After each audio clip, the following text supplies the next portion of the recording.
Good morning friends, this is Abhishek Srivastava from the DN academy. देखो, इस video में मैं आपको ये बताने वाला हूँ कि CSIR नेट जून का जो फॉर्म है वो रिलीज़ हो चुका है और रिलीज़ ही नहीं हुआ है, रिलीज़ तो बहुत पहले हो चुका था, 16/3 को ही रिलीज़ हो चुका है। लेकिन ड्यू टू लॉकडाउन ये जो फॉर्म फिलिंग की जो डेट है वो एक्सटेंड कर गई है। ओके, तो इसी कंडीशंस को ध्यान में रख करके मैं ये वीडियो बना रहा हूँ ताकि कि ज़्यादा से ज़्यादा लोगों को ये मालूम चले, और उसमें मैं बहुत सारी चीज़ों के बारे में डिस्कशन करूँगा।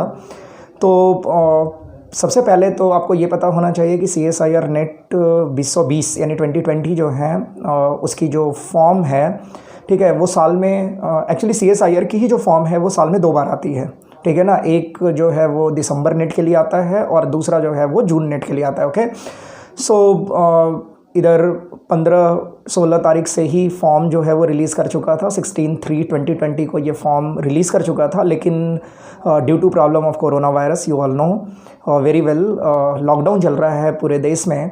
तो इस चीज़ को ध्यान में रख करके जो मिनिस्ट्री ऑफ एजुकेशन है, उन्होंने क्या किया है, इसके डेट को फॉर्म भरने के डेट को, फॉर्म फिलिंग के डेट को उन्होंने क्या कर दिया, एक्सटेंड कर दिया। ओके, तो उसी सेंस में जो प्रीवियस डेट थी, पहले मैं आपको वो बता देता हूँ प्रीवियस डेट क्या थी इसकी। प्रीवियस जो डेट है वो क्या है, 16/3/2020 से 15/4/2020 तक था, ठीक है ना। यानी कि 16 मार्च 2020 से 15 अप्रैल 2020 तक था, ठीक है। तो वैसे तो देखोगे तो ये डेट तो निकल चुका है, बट जैसा मैंने पहले भी कहा, लॉकडाउन के कारण इसके डेट को एक्सटेंशन मिली है और ये एक्सटेंडेड डेट कितने हो गए हैं, तो अब ये 16/3 तो एज यूजुअल था ही, ठीक है। इसके डेट को 1 महीना और बढ़ा दिया गया है और एक्सटेंड करके ये डेट अब हो गई है 15/5/2020, यानी कि 15 मई 2020, ठीक है ना। यानी 15 मई 2020 तक आप इसके फॉर्म को फिल कर सकते हो। ओके, और दूसरा क्या है, देखो हमारा जो टेस्ट का टाइप होता है, CSIR नेट का जो टेस्ट का टाइप है जून नेट का, वो कैसा होगा, CBT होगा। CBT का मतलब क्या होता है, कंप्यूटर बेस्ड टेस्ट होते हैं ये, ठीक है। एग्जामिनेशन की डेट में कोई चेंज नहीं आया है, सो एग्जामिनेशन की डेट एज यूजुअल है जो पहले थी, 21 जून 2020 यानी 21 जून 2020, और रिज़ल्ट की डेट भी अभी तक कोई चेंज नहीं हुए। अगर कोई चेंज होते हैं तो मैं आपको ज़रूर बताऊंगा। रिज़ल्ट की जो डेट है वो है 5th of July 2020। Okay, 5th of July 2020। तो ये दोनों चीज़ें अभी चेंज नहीं हुई है, तो अभी तो आप इसी को ध्यान में रख करके अपनी तैयारी को कंटिन्यू करेंगे। ओके, अब देखो सब्जेक्ट्स तो बहुत सारे होते हैं, 4 बड़े सब्जेक्ट्स हैं इसमें, बहुत सारे मतलब 4। एक लाइफ साइंस है, दूसरा आपका केमिकल साइंस है, फिजिकल साइंस और मैथमेटिकल साइंस है। ओके, बट हम जिसकी बात करने वाले हैं वो लाइफ साइंस की है, ठीक है ना। सो ओवरऑल जो एलिजिबिलिटी क्राइटेरिया होती है इसकी CSIR नेट की, मैं वो भी बता दूं, चूँकि लाइफ साइंसेस की बात हम कर रहे हैं, तो MSc की जो इक्विवेलेंट डिग्रीज़ हैं, ठीक है ना, life science MSc life science में बहुत सारे सब्जेक्ट्स होते हैं, आपको मालूम है। तो वो सारे सब्जेक्ट प्लस MBBS, आप अगर MBBS क्वालिफाई हो तो भी आप एलिजिबल हो, ठीक है ना। और जो बच्चे इंटीग्रेटेड कोर्सेज में पढ़ते हैं उनके लिए भी ये CSIR नेट होता है, यानी वो भी एलिजिबल हैं इसके फॉर्म को भरने के लिए। और साथ ही साथ जो वेटनरी साइंस वाले लोग हैं वो भी एलिजिबल होते हैं इनको भरने के लिए, ठीक है ना। तो ये सारे लोग जो हैं उनकी एलिजिबिलिटी क्राइटेरिया है, आप आराम से इसको भर सकते हो। और दूसरा कि जो मार्क्स की रिक्वायरमेंट होती है, मिनिमम जो क्वालिफाइंग मार्क्स होता है वो कितना होता है, 55% फॉर द जनरल कैंडिडेट।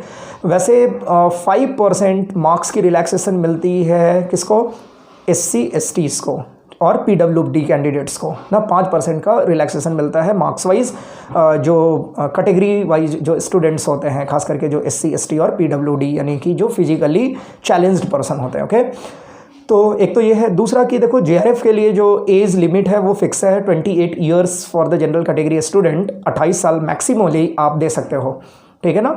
लेकिन इसमें भी एज रिलैक्सेशन की प्रक्रियाएं हैं, खास करके SC ST PWD and female candidate के लिए ये जो प्रक्रिया होती है वो कितने तक की होती है, 33 ईयर्स की, यानी 33 ईयर्स तक ये JRF को दे सकते हैं, ठीक है ना। ये एलिजिबल हैं JRF के लिए। कौन कौन से, SC ST PWD यानी फिजिकली चैलेंज्ड एंड फीमेल, और 31 ईयर्स जो है वो मैक्सिमम एज लिमिट है OBC कैंडिडेट के लिए जो नॉन क्रीमी लेयर से बिलोंग करते हैं। तो ये भी आपको ध्यान रखना है, ठीक है।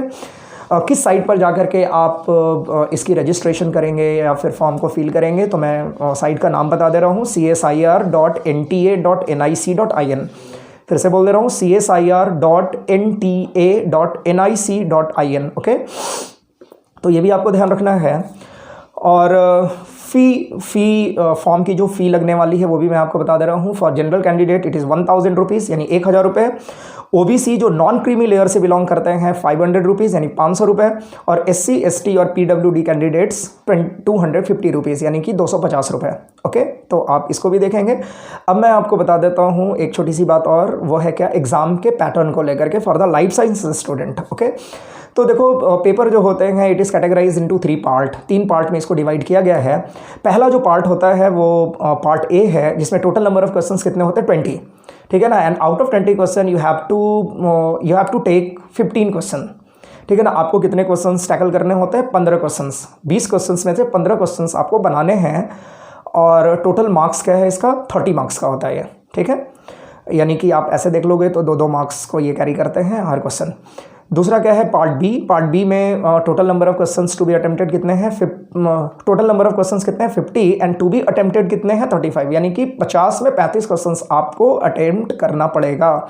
और टोटल नंबर ऑफ जो मार्क्स हैं इसके लिए निर्धारित किए गए हैं वो कितने हैं 70, यानी कि इनमें भी 2-2 मार्क्स के क्वेश्चंस होते हैं। एंड पार्ट सी जो सबसे इंपॉर्टेंट पार्ट है, एनालिटिकल पार्ट है, इसमें टोटल नंबर ऑफ क्वेश्चंस कितने होते हैं 75 and out of 75 you have to attempt 25 questions. 75 questions में से आपको 25 क्वेश्चंस करने होते हैं और इसमें जो मार्क्स दिया हुआ है वो कितना होता है, ओवरऑल मार्क्स 100 मार्क्स का होता है, यानी कि each questions bear 4 marks. Okay, तो मैं फिर से बोल दे रहा हूँ, पार्ट ए में और पार्ट बी में जो नंबर ऑफ मार्क्स होते हैं ईच क्वेश्चंस के वो कितने होते हैं 2 मार्क्स के। पार्ट सी के लिए ये 4 मार्क्स के होते हैं। और ओवरऑल जो नेगेटिव की बात आप करते हो तो 25% नेगेटिव मार्क्स के कंडीशंस अवेलेबल होते हैं, जो एक स्टैंडर्ड क्राइटेरिया है हमारा, ठीक है ना। तो इस तरीके से मैंने आपको ये बता दिया कि एलिजिबिलिटी क्या है, CSIR नेट की एक्सटेंडेड डेट क्या है, रिज़ल्ट की डेट क्या है, एग्ज़ाम की डेट क्या है।